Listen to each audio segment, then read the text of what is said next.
I'm pleased to welcome our first speaker of the session, Anne-Marlene from EPFL Space Center. She'll be sharing her findings on digital design tools that she developed for simulating complex space mission scenarios like Apollo mission on Moon. Hello, everyone. My name is Anne-Marlene Rüede. I'm a PhD student at the EPFL Space Center in Lausanne, in Switzerland. And first of all, I'm very happy to be here. Today, I'm going to talk a little bit about my PhD thesis, which is in collaboration with the European Space Agency, and it's titled Connecting Space Logistics and Architecture, a Pattern Language for Robust Mission Design. So let's see more. So before I start, maybe just a little bit of context. Up until now, most space missions that have been what we call simple mode missions. These are satellites, rovers, space probes, so anything which is launched to its destination, lives there for a moment, and then is decommissioned and left there. So it does not have any sort of servicing. It just goes once. A couple of notable exceptions are space stations, the Hubble Space Telescope, or the Apollo missions, for example, which indeed have some sort of servicing or bringing back of human samples, for example. And so the important takeaway from this is that in the near future, we expect a lot more missions to be what we call complex mode missions. So these are missions that have servicing in situ, such as for refueling, bringing supplies, bringing humans, bringing back humans, doing some sort of repair. And those are also missions which can be interconnected between them. So we're going to see a lot more of these. And unfortunately, we don't know very well how to design these. So I'll illustrate this. So in 1961, US President Kennedy announced the goal of putting a man on the moon and bringing him back safely before the end of the decade. And 1 year later, the mission architecture had still not been decided. And without the architecture, it's not even possible to start working on the infrastructure or the technologies that will be needed for the mission itself. So what was the problem? The problem was that initially, the first idea, an instinctive idea, is to do an as simple as possible mission. So from the surface to the Earth, to the surface of the moon, and back. And the problem is that the mass that we find with this mission is actually too large. There's a big cost in mass in space, and it's just not possible to do a mission that's that heavy. If we look on the screen on the left side, we have only these, they're called direct missions that were considered. And if we look at the lower part of the left screen, we actually see that in terms of performance in mass and in mission success probability, we're still unfortunately quite far from the utopia point. And one engineer, John Houbolt, figured out that we need a completely different concept. What we need to do is to separate the spacecraft in lunar orbit and have only a small part land on the moon. And that saves a lot of mass on the moon, which in return saves a lot of the propellant mass on Earth, which makes up most of the mass of a space mission. And this actually reduces the mass by almost 50% at equal probability of success. On the lower part of the right screen, you can see that the selected mission, which does have this separation, is indeed a lot closer to the utopia point, so it performs a lot better. This idea is credited with having eventually enabled to perform this mission before the end of the decade, and also saving an estimated $180 billion to taxpayers, just anecdotally. So the important takeaway here is that we need to have a way to find which are the questions we need to ask to design effective complex space missions methodically. And so that's what we're trying to work on. So a solution may actually come from the field of architecture. So Also in the 1960s, there was an architect called Christopher Alexander, who was tasked with generating or designing 1,500 houses for modest income families in Lima, in Peru. And he quickly realized that a one solution fits all fits no one. And it's not possible to do bespoke houses because it would exclude the target population in terms of costs. So he actually invented what's called pattern languages. And so for each possible need, he draw a diagram. And so you have different options that you could insert into the plan, and you would insert one or another based on what the family would indicate was their budget and what their needs were. And so a draftsman could, within assemble these parts together following a simple algorithm and generate a house that would match exactly the budget and the needs of these families. And so we got inspired from this concept, and we started working on a pattern language for space missions. And so we have a couple of elements like routing. So where are the materials going? Function, is it operational, non-operational? And is there any changes in mass? So mass entering or exiting the system. Won't go too much into details, but the takeaway here is that when combining these, what this generates is these architectural strategies such as prepositioning material, using resources found in situ, remanufacturing, sharing resources. And these are all strategies that we know have the potential to reduce the mass of a mission. So also, circular economy principles can help us choose which patterns to use preferentially, as we would try to use first those that reduce the mass needed, and then finally reuse, repair, and finally dispose, which we would try to avoid.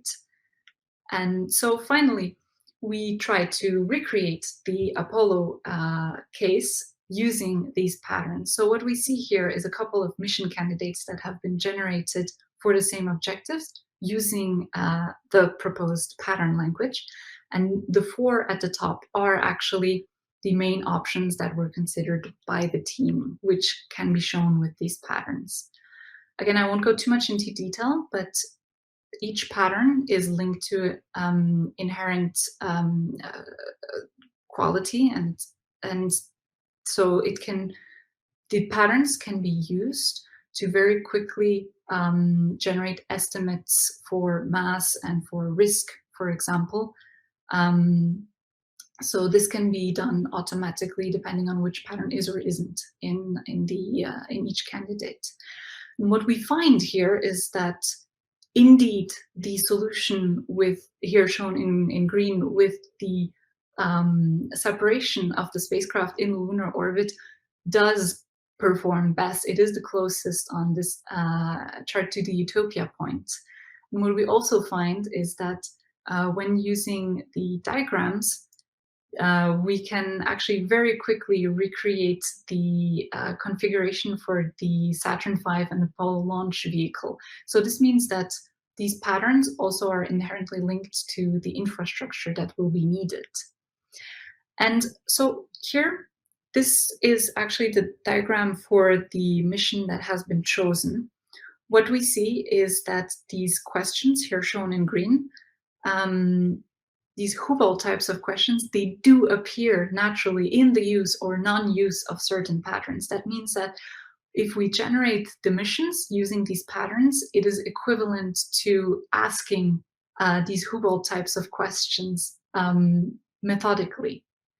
And so in conclusion, we can generate these mission concepts. They do give us somewhat accurate estimates, and they do naturally raise these Hubble types of questions. So considering these findings, we're currently developing a digital tool that could be used for a larger variety of mission objectives that we think will be used in the future. And the expected outcomes of this is to help generate effective candidates quickly, to identify high value candidates quite easily. And this also extends to the infrastructure that might be needed. And furthermore, to help with the communication and visualization, these diagrams can be easily compared between each other. And this helps support transparent decision making and communication with very different experts. And so there we go. So thank you very much for your attention. Again, my name is Anne-Marlene Rüede. If you have any questions, please don't hesitate to send me an email. So thank you very much. Thanks, Anne-Marlene, for that insightful talk. We're ready for the questions. So if there are any questions, please put them in Q&A session. And to start off with, perhaps like I could ask a quick one for you. So we realize that the generative models for architecture are quite getting popular these days, and this the architectural space has like inspired you a lot to like design your simulations. We're just wondering, like, would you be looking into more machine learning techniques to like generate these patterns automatically and like give you a really good solution? Like, any thoughts on that you would like to share? So about the machine learning, yes, eventually. Certainly, a little bit later, probably it's a very good idea to use machine learning. This being said, right now, the problem is actually being able to somehow transform these questions into something that a computer could understand or even have a solution. And that's why Right. the first step is really to translate these into patterns, which then we can apply further methods. Yeah, that would be great. Yeah, it seems like you have a great vocabulary there for space missions, so it's a really niche area for sure to explore. There's a question on chat which is asking about what kind of spatial missions can this method be applied to? Mm. Okay, so they're largely almost all of the past missions that have been made, with a couple of exceptions that you probably know of, are what are called simple mode missions. They're also sometimes called sortie-style missions.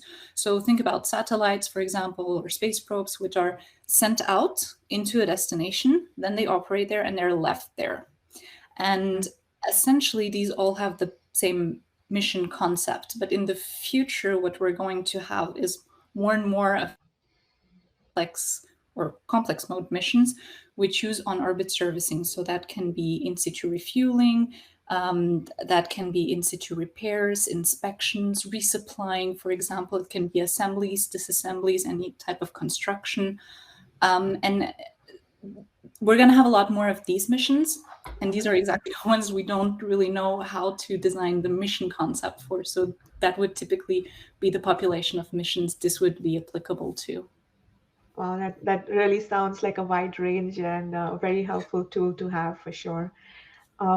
There's also two more questions, in fact, and we just quickly Mhm. take that. Could you comment on whether the SpaceX uses the same approach? In what The sense? company SpaceX perhaps uses the same approach in terms of like simulating various patterns in advance, I guess. Um, so Mm. I wouldn't be aware that they would. I'm actually not Okay, aware of anyone using pattern using languages that, in yeah, this I would sense to assume that this simulate is quite this. novel, I guess. Um, Yeah. this is a very new problem. Yes, I would Um, assume. so as far as I know, I don't think so.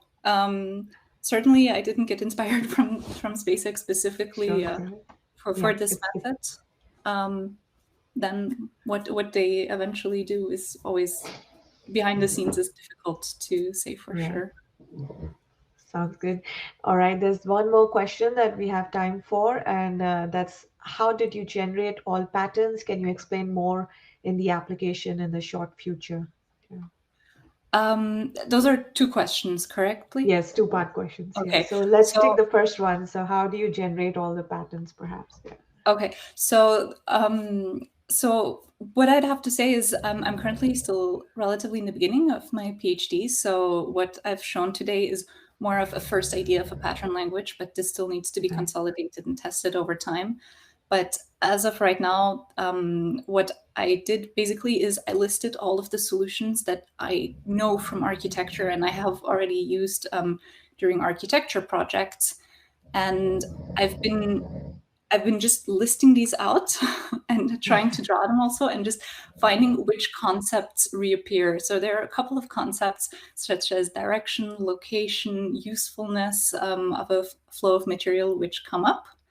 And then I've drawn a lot. And actually, at some point, I realized that a lot of these patterns are actually just very simply combinations of the different directions, the different usefulnesses of the different streams of material flow. And so that's one way these can be generated. But I certainly expect this to still be improved a little bit over time.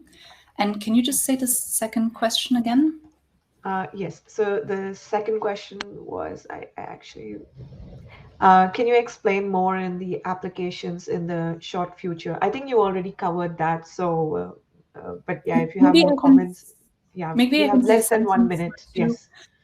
One of the things, maybe a big picture application that this is thought for is really to be used as the first tool. So you input mission objectives, and then you kind of use this to pick out not necessarily one in particular, but at least a couple of concepts that seem quite interesting for you to then investigate. And what we typically do is, for example, we do concurrent engineering sessions. There are quite a lot of tools which already have been developed to estimate costs, to do calculations for astrodynamics, for example. And we can all use these, but up until now, they mostly rely on a known concept, which is where this tool could really complement existing methods. Awesome. That's really insightful. Thanks so much once again for your time and answering all those questions. I think that's most of the time we had for Q&A, and we'll move on to the next speaker. All right. Okay, I'll just say a big thank you for having me on this platform. I really appreciate it. And thank you for your attention. Thank you. Bye. Bye.